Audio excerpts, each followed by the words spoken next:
Welcome to Coffee Conversations with Les and Paul, 30 Minutes for God. A podcast sponsored by Piedmont Road Church of Christ and Ministry League. We're here to discuss Bible topics just as if we're asking Jesus himself. I am Paul Sperlin. And I am Les Sandifer. We hope you will enjoy our relaxed Bible-based discussions. Thanks for joining us as we think about, then talk about all those things we ask Jesus over a cup of coffee.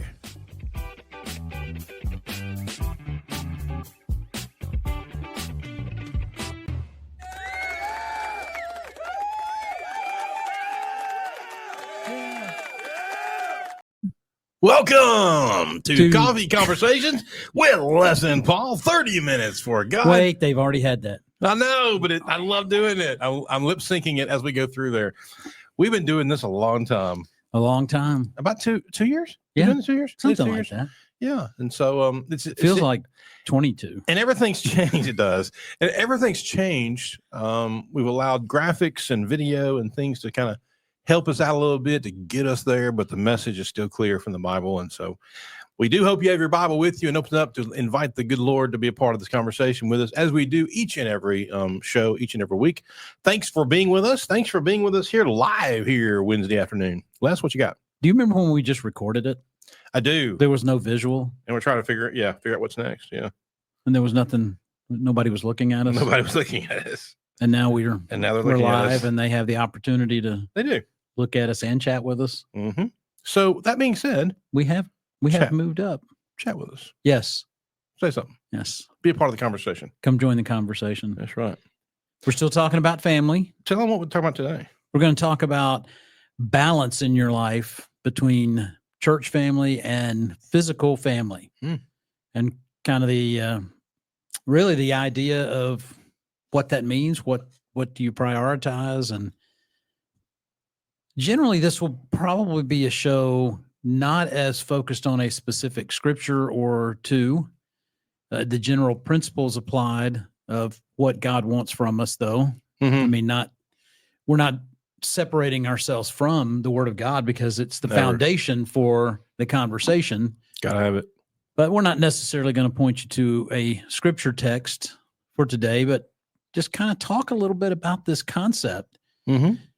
It's really some of this comes out of just listening to other people talk. We had an event here yesterday that was put on by the Jenkins brothers. Which you're tagged in, by the way. I am. Didn't know if you noticed that. Yeah. I didn't notice that. I saw the pictures on Facebook, but I didn't. Paul, Stephanie Sperlin, Jake, and Les and Charlotte Sandifer. Look at that. I got tagged in. Pretty cool. But it was a better conference, really focused on preachers and their work. But in general, it benefits all of us. And one of the speakers was It's a family thing. Bill Watkins. I had Atkins in my head. Bill Watkins from Creve Hall up in Nashville. So there were some notes I took, just some bullet point notes that I took that would fit nicely in our podcast. And one of those really had to do with prioritizing his comment relative to the preachers was how to manage family and church work. And as a preacher, you can get so far down the path that you lose touch with your family, which is really where he was going with it. It was. But that's not really our focus necessarily. Our focus is really more generally related to families and their relationships, physical family and church family, and, balancing the two, because you need both. You definitely need it. You definitely do. You got to have touch points with both. Head of household. So, Paul, if your family's not doing church work and appropriately involved, is that on you? Yes. 100%. It is. That's it? No, I got more. Okay, good. Because I was thinking, I don't want that's the show. I don't want to have to just ask yes, no questions. I think that there's an influence factor that you have to have, that you as a family unit in your home. Well, before you even get married, and this whole season is what that's about. It's about marriage and family and doing it in a godly way, and you prepare for that from the very beginning, and of that relationship. Yeah. And if it's not in your practice to go to church, it's not in your practice to go to Bible study and worship, it's not in your practice to be 100% committed to Jesus and to his kingdom, then there's some work we got to do. Yeah. And I think that's part of it. It's a big part of it, huge part of it. Well, and the question for this show isn't about personal balance. True. It's about family balance, but I mean, it starts with personal balance, right? So men, as the head of your household, you have to appropriately prioritize your spiritual life, right? Because that will translate to how they see it. Mm-hmm. I mean, and that's bigger than just whether or not you go to church, right? Oh, I mean, you're talking about, do you show them that you read the Bible? Do you show them that you pray? Do you pray with them? Do you pray individually? Do they know that you take time aside to do those things? But this show's really kind of about you as a family unit and thinking about how you interact with yourselves and fit in the church. How do the things and the practices in your home, in your house, the physical house, how does that translate to what you do in the spiritual house, in God's house? And I think there needs to be some semblance of same, in both, to be able to bring it together. Do you think you get the balance right yourself? No, I don't think anybody gets it right ourselves. I think we're always constantly working towards it. You should always be working on it. I'm not saying everybody's a loser. That's not what I'm saying at all. I'm not saying that at all. I'm just saying, do we need a moment? It's something that we need to obviously continue to be working on. That no matter, it's like the question: do you love God enough? No, I don't. I need to love him more. Do you serve God enough? Absolutely not. Do you give enough? Nope. We're human. We're not Jesus. We're going to talk about that tonight. Yeah, I know. So we're gonna. It's all about heart. Anyway, only the heart, nothing else. The heart of. The heart for. That's it. But anyway, it's about being able to. Are we enough? No. That's why Jesus went to the cross. That's important. But because he went to the cross, and the bring back from all of that is that I continuously do my very best to reach that. I'm not going to be perfect, and I can't be perfect, but I strive for that. When I say perfect, I'm talking about that spiritual maturity that we need as adults, and what we teach to our children and to the people around us that we love and come in contact with. Do you think, I'm fleshing out this question in my mind as I'm saying it, but do you think God would be happy with a family unit that loves one another and they interact with one another and they have a spiritual component to their lives at home, but they don't necessarily interact with the church family all that much? How do you do that, though? How can you have a spiritual togetherness at home in the physical house, but you have difficulty going to church? I don't understand that. How can you have it in one place and not take it to the other? Yeah, that's just very difficult. Yeah, it's a good question. That means something's missing at home or something's missing at the other one. I suspect there are probably some people that hence the balance, would say that even though they may not participate in the things that are church-related activities as much, maybe even not be there every time, every service, still have a strong handle on their spiritual life. I think there's some people that would say that. Yeah. But I do agree with you. I'm not sure how you really get to that conclusion unless it's self-delusion. Right. Which we're full of. I mean, we have plenty of opportunity for self-delusion in our lives, don't we? That's true. That's absolutely true. Well, I'm doing all I need to be doing. Yeah. I'm a Pharisee. You're doing a lot. Yeah. I'm doing what I need to do. Well, I think we need to reflect on the humility that God offers us that we should do, which takes us out of that Pharisaical attitude. We had the humility part made me think of it. we have opportunities in our lives to see things going on around us and go, it reminds me that there are real challenges in life. Mm-hmm. And those challenges that other people have or that come to you should draw us closer to God. Right. Which brings this other component into it, right? Because when we face those things, it should open the door for us to see more value in the church family, more value in the spiritual thing that comes from having all these other people around you to help you walk the walk that you're walking. But some people go the other direction when they're faced with challenges or adversity. Yeah, that's correct. And then they kind of walk away from church. But I mean, I think when our focus is right, that's what we're doing. We're thinking church with our family. Yeah.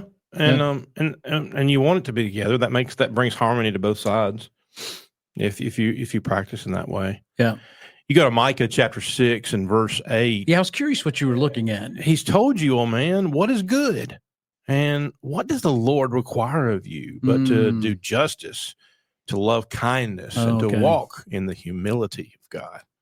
And he lists that as a question. And he's like, why don't you do this? Do you feel this way? Is this the life you live? And he continues there and talking about living the right life and being the right person. And so I think that's something that we can take away from that is to constantly let the Bible continue to guide us and to encourage us and what happens in our lives and being respectful to all people.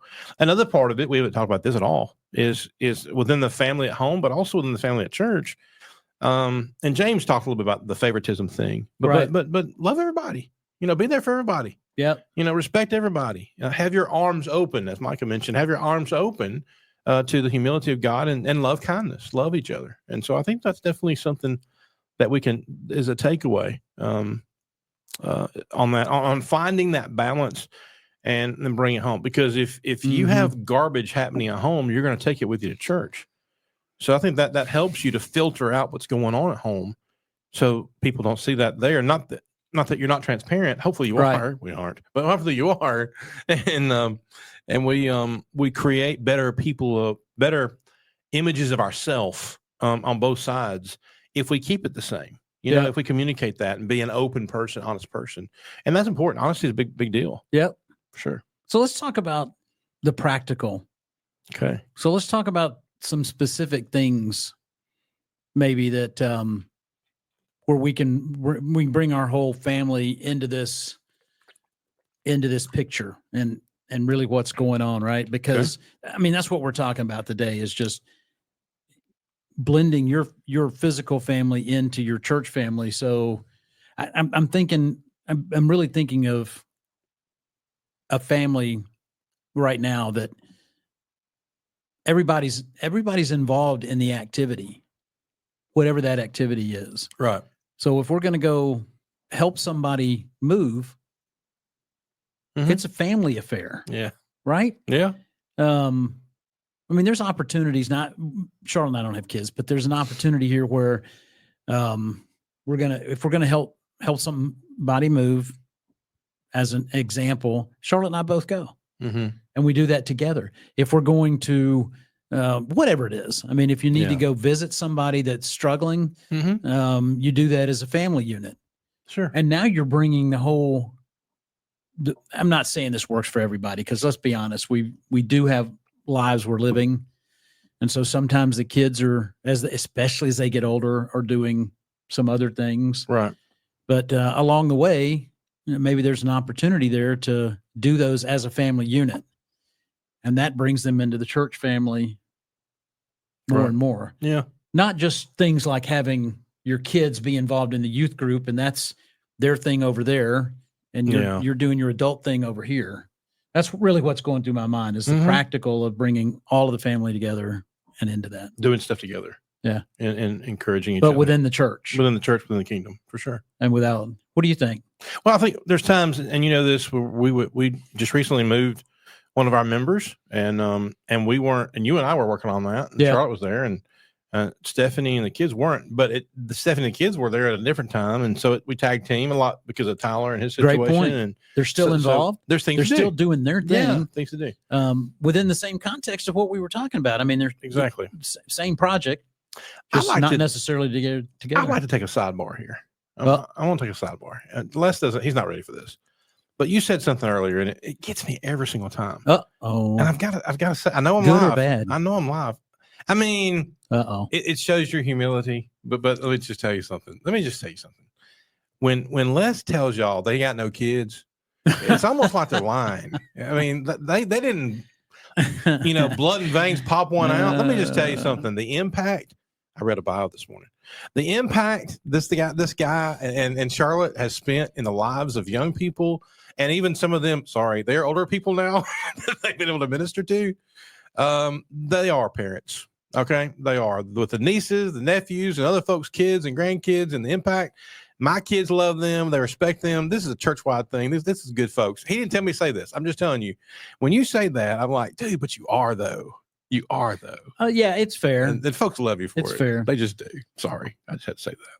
Well, and it's an interesting distinction. Yeah. I mean, I get it.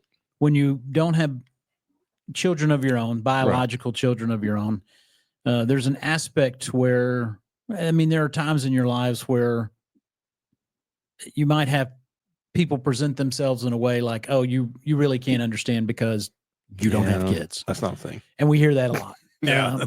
And I've always said that, and this is a bit off topic, I guess, a little bit. But I did it. I have always said there's a distinction between the subjective and the objective. Mm-hmm. So there are some things that you can observe objectively, whether you have kids or not, relative to the raising of kids or the interaction you have with kids. Right.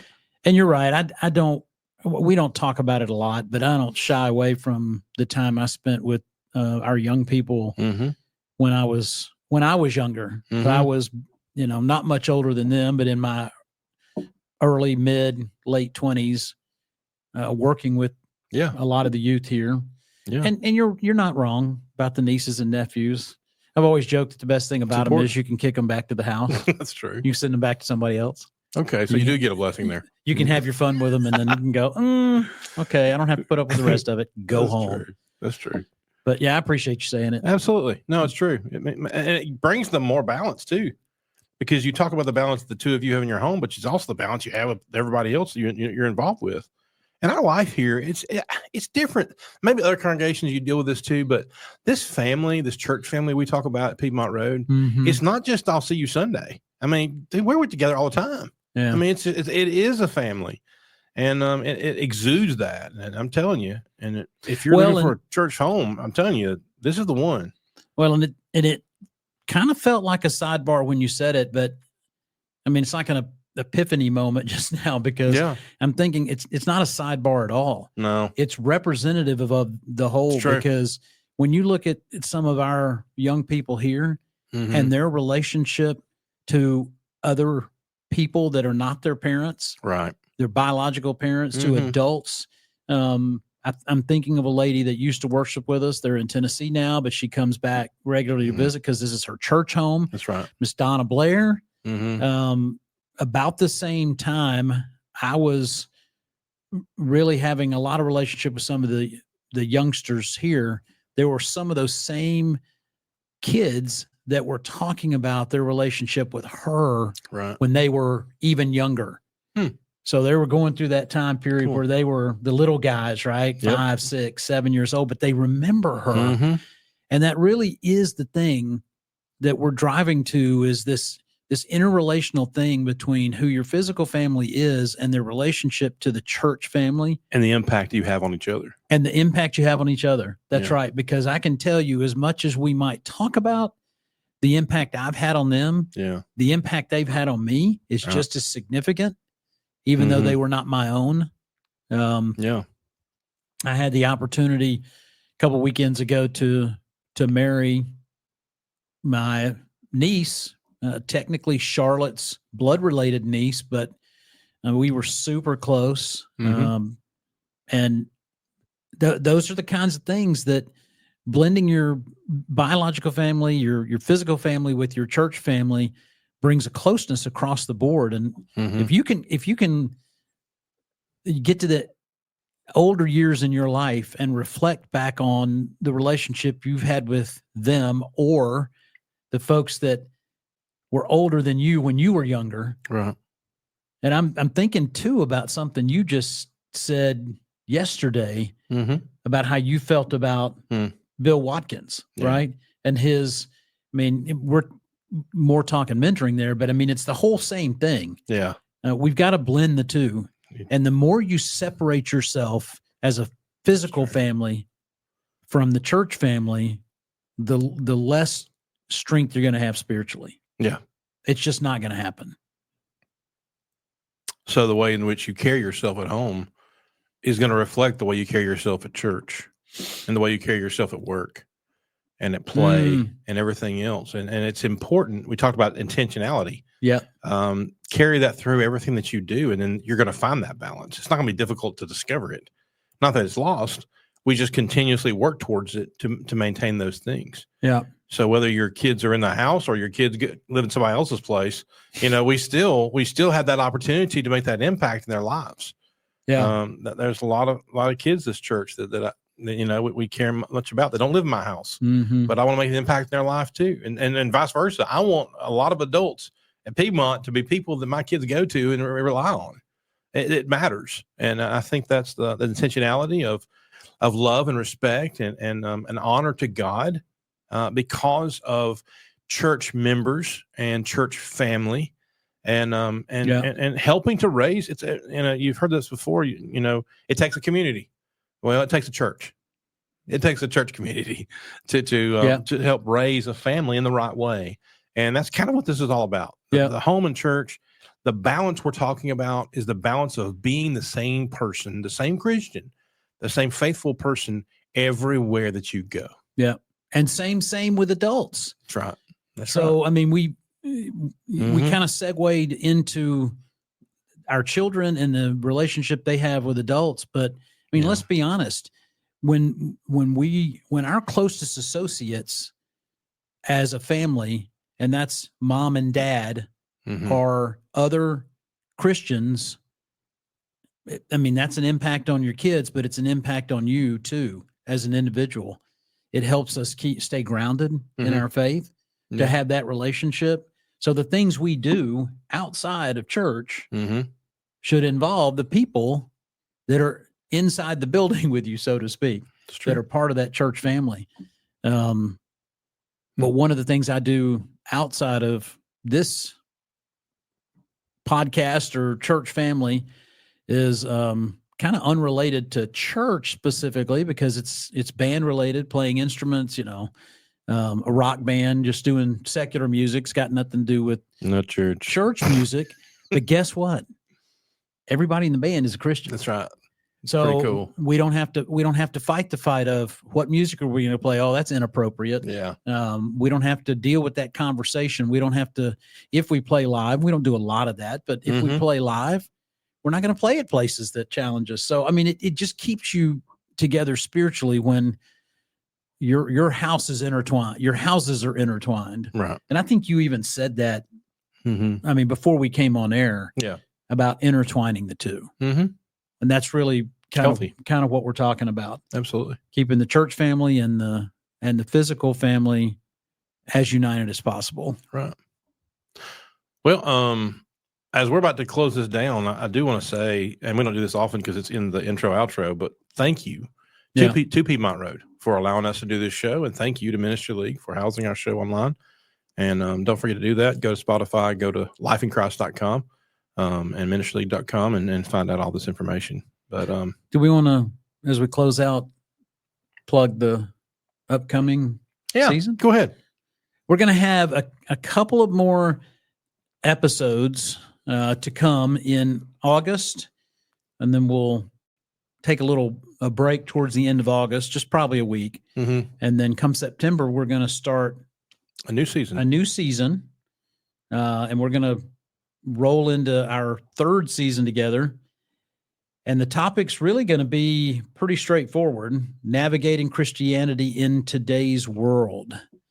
So what, I don't know, 15 or so episodes in that season. Yeah. Already kind of fleshed out topically, but like every week when we do this, it's really just a conversation. Yeah. So we're not, other than what kind of generally we're going to talk about, we're not going to script out the conversation. Right. We're just going to let that flow. But we may put it out there on social media so you kind of see what happens week by week and what's coming up. But like Les mentioned, it'll be fluid. It'll be good. It'll be a conversation with Jesus for sure. And our goal is to be a little more specific on time as to when we air the show. So we are targeting, should I say it? You can. Am I going to back us into a corner? No, I think you're good. We're going to target Wednesday mornings at 9 a.m.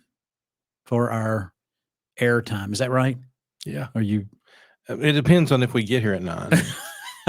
I would have gone more closer to a 10. Okay, so we're going to target whatever time Paul says we should target. 9:30. Let's do 9:30. Let's go 9:30 or 10. Yeah, sounds good. Somewhere in there. I like it. Whenever you see Les and Paul are live, whenever that pops up in your world, then you know that's what we're doing. I don't know what I just did. For those that can't see the behind the scenes, Paul just covered up our screen so he couldn't even tell us to quit. No, but I will now. Okay. So yeah, we're looking forward to what happens next season in a couple of weeks, and starting in September. What a great month! We'd love to have you along for the ride. So keep hanging in there, and maybe we'll get really focused on that time, and you can join us every week at a specific time and leave us comments or reach out to us during the show. That'd be great. And we do look forward to being with you over that next cup of coffee.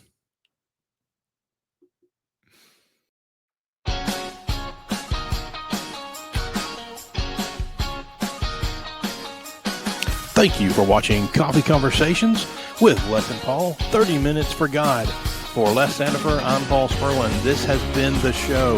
A big thank you to our sponsor, Piedmont Road Church of Christ. Find them at lifeinchrist.com. Also, ministryleague.com. Find all the resources, the psalm book, and everything you need there, and all the podcasts right there at ministryleague.com. And also Citadel Bible Institute at citadelbible.net. Cast your nets to learn how to preach, teach, connect, and do ministry. We hope that you will tune in next week for another installment of Coffee Conversations with Les and Paul. Thank you for being with us, and we look forward to being with you over that next cup of coffee.